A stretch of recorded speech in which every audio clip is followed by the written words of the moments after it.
I had to talk to someone. I told Barry everything. He thought I was certifiable, but when he heard about the manuscript, I had him. The fact that I'd written something, even if I couldn't remember it, was enough for him. He smelled money. And he believed that Alice had been kidnapped. Anything beyond that was another story. I had a midnight appointment with the kidnapper in a place called Lover's Peak, somewhere in Elderwood National Park. The plan was to rent a cabin. I don't like it, Al. I don't like any of it. It's not good. In fact, it's the absolute opposite of good. Mr. Wake! Barry, you found him. Hi, Rose. Oh, wow. I was just thinking about you, too. Great. I was just bringing Rusty some coffee. He's on the balcony, looking after Max. Poor thing.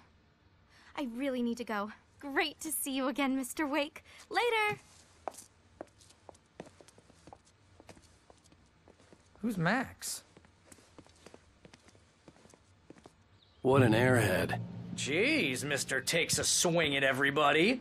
This is not her fault. She's a very nice girl and, more importantly, a fan. She even has a fan site dedicated to you. And she was very helpful when I was looking for you. Seriously, Al, what you were saying in the car?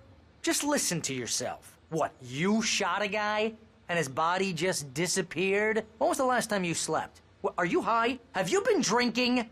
No! Look, Barry, I'm missing a week. And someone's got Alice. Do and you everything's understand what it sounds like when you say stuff like that?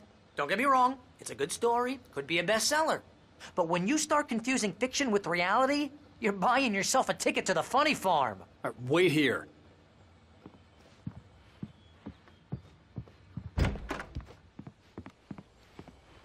Easy there, boy. I'm almost done. Hey, Rusty, right? You rent cabins. Oh, Mr. Wake. I'd shake your hand, but mine are kind of full here. Actually, I'm sorry about this. Would you mind grabbing the registration form from the desk? It's just across from Bucktooth Charlie. Okay, sure. What happened?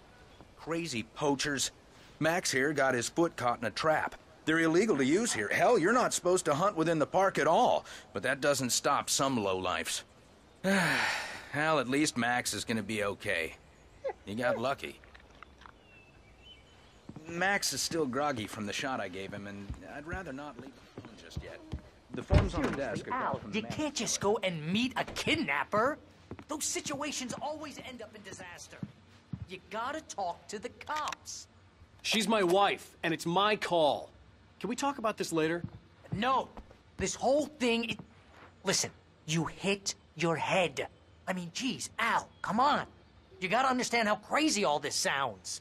If you're trying to pull a joke on me, freak me out, it's working. Ha ha, let's have a laugh on Barry. Well, you had me going there real funny, Al. You can quit it now.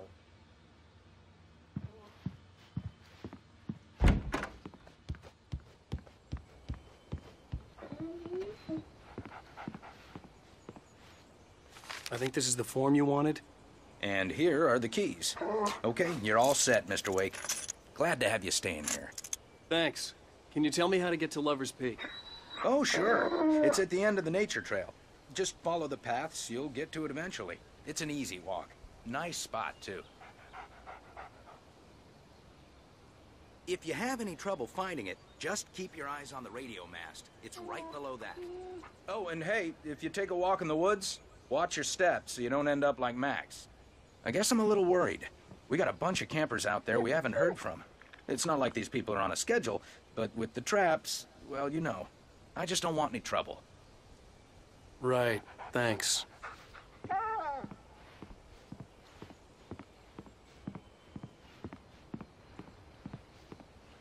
Look, Al, you're asking me to believe that you shot a dude who went poof into thin air, a guy who was bulletproof until you pointed a flashlight at him. You hear that from people who end up spending time in padded rooms, strapped to their beds, wearing white shirts with too long tangled up sleeves, and eating a healthy diet of pills. Al, you make cruel jokes about people who believe that kind of stuff. You're the skeptic. You gave me an hour-long lecture on homeopathy last month. What was it? If there's no proof, it's pure bullshit. Period. Guess the laugh's on me then.